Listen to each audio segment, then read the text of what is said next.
A judge rules that groping is only a crime if it lasts more than 10 seconds. A mayor married an alligator in a bizarre traditional ritual. And a third of Americans are getting a sleep divorce. These are the weird stories for Thursday on Weird AF News, the only daily weird news podcast in the universe. It's very vast. The universe, that is. A judge in Italy says groping is only a crime if it lasts more than 10 seconds. Does it count as sexual harassment if the assault lasts less than 10 seconds? Well, many young people in Italy are expressing outrage on social media. This is after a judge cleared a school caretaker of groping a teenager because it did not last very long, according to the judge. The case involves a 17-year-old student at a Rome high school. She described her situation. She was walking up a staircase to class with a friend when she felt her trousers fall down, a hand touching her buttocks and grabbing at her underwear. She turned around and saw a man grabbing at her underwear who said, quote, "You know I was joking." After the incident, the student reported the caretaker, who's a 66-year-old individual named Antonio Avola, to the police. Antonio admitted to groping the student without consent, but said it was all a joke. A prosecutor in Rome asked for a 3.5-year sentence for Antonio, but this week, the caretaker was acquitted of sexual assault charges completely. According to the judges, what happened, quote, does not constitute a crime because it lasted less than 10 seconds.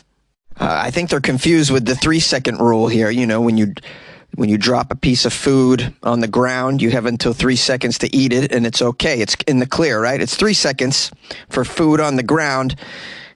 You can't extrapolate that to sexual assault, though, in the real world, and especially legally, in my opinion.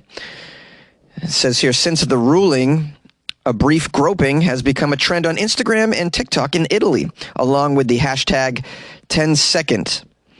Italians have posted videos looking at the camera in silence and touching their intimate parts for 10 seconds straight to make a point. The videos are often uncomfortable to watch, but they have the aim of showing just how long 10 seconds can feel. Pretty gropey. Yeah, pretty gropey, 10 seconds. I mean, I don't know how judges or a judge could determine that this isn't assault because it didn't last long enough. It's ridiculous. Oh, no, it's not a robbery. It only lasted 10 seconds. Oh, it's not a carjacking if they only drive your car 10 blocks. No, not a mass shooting. The shooter ran out of ammo in 10 seconds. We have an Italian influencer here who wrote on TikTok, quote, "Who decides that 10 seconds is not a long time? Who times the seconds while you're being harassed? I'd like to know. By the way, men don't have the right to touch women's bodies, not even for a second, let alone 5 or 10 seconds. He goes on to say that the judge's decision to acquit the caretaker of harassment shows just how normalized sexual harassment is in Italian society. Yeah, a bunch of creeps over there, creeps and gropers in Italy. France, too. France, you know, this is where Pepe Le Pew comes from, France. This creepy groper. Even in Japan, a lot of creepy groping going on the subways. These guys grabbing girls by the skirt, taking photos up their skirts on the subways. When are these judges going to get on board and protect women from this sort of sexual assault and harassment? It seems horrible. In fact, it's the opposite. They're just enabling them. Certainly in Italy, they're enabling them if they're allowing it to go on for 10 seconds before it's considered harassment. In Japan, rather than come hard at the gropers, they just have another subway car that's women only. So that was their way of well, in my opinion, normalizing the harassment that goes on over there as well. In this particular story regarding the Italian judge's ruling, the student victim says that, unfortunately, this ruling will probably deter girls and women from coming forward if they are ever subjected to such attacks in the future. And I agree. Perhaps someone should put this judge's balls in a vice for 9 seconds and see if he makes a change. A mayor married an alligator in a bizarre traditional ritual. This story's from Mexico. A mayor in Mexico has married a female alligator. He calls her Little Princess. He married Little Princess in a traditional ceremony that's supposed to bring good fortune to his tribe. All right, I hope it brings good fortune. It's probably not easy to marry an alligator. You must sacrifice yourself to bring good fortune to your tribe. Can you imagine the injuries when you try to, consummate the marriage with this gator? Even kissing the gator, it's going to hurt. It's worse than chapped lips. They got fangs and whatnot. The mayor's name is Victor. Victor married this caiman reptile named Alicia Adriana. Wow, the alligator has a first and a last name. Wasn't expecting that. Just calling it alligator Alicia is weird enough. But this is Alicia Adriana. There's a birth certificate. It's legit. The mayor said he and Alicia love each other. I don't know how he was able to figure that out. I suppose Alicia somehow gave him loving feelings. You got to be careful getting with a caiman. The ceremony happened in a town called San Pedro Huamalula. Oh, what an amazing name. Huamalula. I love it. I just want to say it. Huamalula. Say it with me, guys. On 3. 1, 2, 3. Huamalula. It's amazing. It sounds like a Hawaiian place, but no, it's in the Oaxacan state of southern Mexico, and it is home to the indigenous Chontal people. You know that already, though. I don't have to say that. When Mayor Victor Hugo married Alicia, he united two cultures. It is the Chontales people and the Juaves people. You have a quote from Mayor Victor during the ritual. He says, "I accept responsibility because we love each other. That is what is important. You can't have a marriage without a little love. I yield to marriage with the princess girl." Then a lot of people took pictures. They took pictures of the mayor carrying the reptile princess throughout the town with her mouth taped shut. They had to tape her mouth shut. Oh, on her wedding day, how could you tape her mouth shut? Let her say a few words. Doesn't the bride have some words to say? You're going to dance with her after that with her mouth taped shut? That's not nice. What if she wants to sing karaoke in the after party? Come on now, open her mouth. Let her eat cake. It says here, Victor passed around the little princess to the villagers who could be seen dancing with the little princess to celebrate the matrimony. He's also pictured kissing the animal on the head. The princess is wearing a green skirt, a colorful Mexican hand-embroidered tunic, and a headdress made of ribbons and sequins. She is later dressed in a white bride's costume, complete with a veil, and taken to the local town hall for the official wedding. It says here that marriage between a man and a female alligator has taken place there for 230 years to commemorate the peace between two indigenous groups coexisting happily in the jungle. The 7-year-old crocodile is thought to represent a deity linked with Mother Earth, and their marriage will bring prosperity to the community. This is all fascinating. It doesn't say how this came to be, though. I find those to be the fascinating stories, the origins of how these bizarre rituals come about. Because you can imagine a time, 230 years ago when the tribes weren't getting along. Maybe there was a drought, perhaps famine. Maybe some terrible disease was sweeping through the communities, and at some point someone said, "You know what, man, I'm going to marry this gator, and this is all going to go away. All right, gather around me. All right. Yeah, I'll kiss the gator if you tape the damn mouth shut. Let's get this going." Do you want to create a podcast? Spotify's platform lets you easily make, record, and distribute a podcast and even earn money all in one place for free. It's called Spotify for Podcasters. Record and edit on your phone or your computer. Send it to Spotify and everywhere podcasts are heard. They even have video podcasting options as well. Spotify for Podcasters allows you to earn money with ads and subscriptions too. Best of all, it's free. Try it. Download Spotify for Podcasters or go to spotify.com/podcasters to get started. And good luck with your podcast. Good luck with your life, man. Yay! American couples are getting sleep divorced. That's right. Couples in the U.S. are done tossing and turning all night long. And now more than a third of them have opted for what's called a sleep divorce, according to a recent survey by the American Academy of Sleep Medicine. What's a sleep divorce, Jonesy? Please define your terms up top. Okay. A sleep divorce entails partners amicably deciding to retire to separate beds or even complete bedrooms. The separation could be due to loud snoring, conflicting schedules, temperature preferences, or even blanket hogging. Funny, the study doesn't give what I think is the best reason for this, and that it is not practical to sleep with another human being all night long. I don't understand where this came from.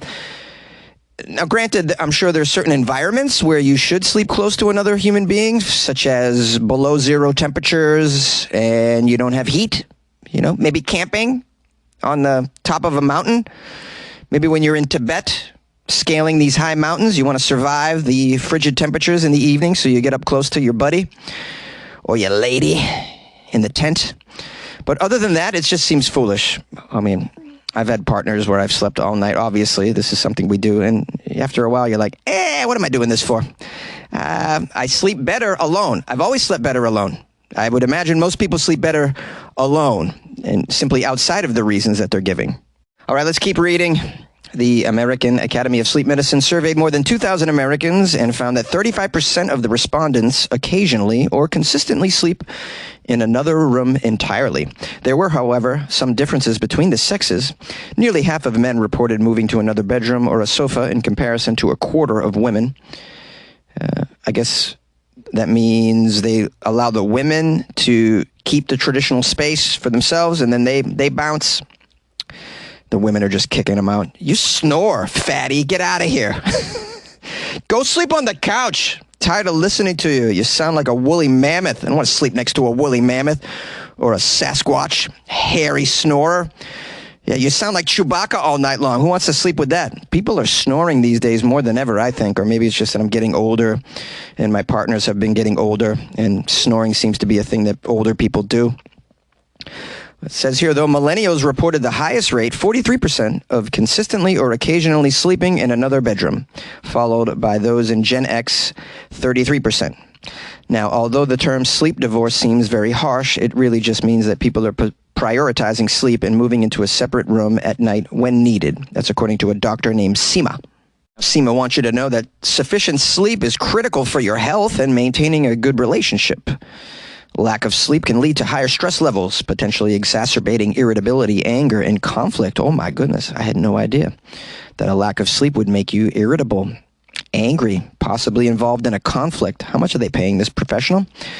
Here's a quote from Seema. We know that poor sleep can worsen your mood. They pay us a lot to say that. And those who are sleep deprived are more likely to argue with their partners as well. There may be some resentment toward the person causing the sleep disruption, which can negatively impact relationships overall. Getting a good night's sleep is important for both health and happiness, so it's no surprise that some couples choose to sleep apart for their overall well-being. They also interviewed a guy with a PhD, so they're paying him a lot of money to say things that we already know. He says, many people think that the strength of their relationship is contingent on sleeping in the same bed. There is actually no data to support this idea. Yeah, of course there isn't. That would be ridiculous. A third of Americans say they get less than the recommended amount of sleep, according to the CDC. How unfortunate. Adults are advised to try to get 7 or more hours per night, as insufficient sleep is linked to various chronic diseases and conditions such as type 2 diabetes, heart disease, and depression. So if you guys are sleeping with a partner who is taking all the blankets and going, they're doing that sleep apnea thing, and rather than put one of those masks on their face that hooks up to a machine, which is what they really need, go sleep on the sofa for a little while so you don't get diabetes. Yay!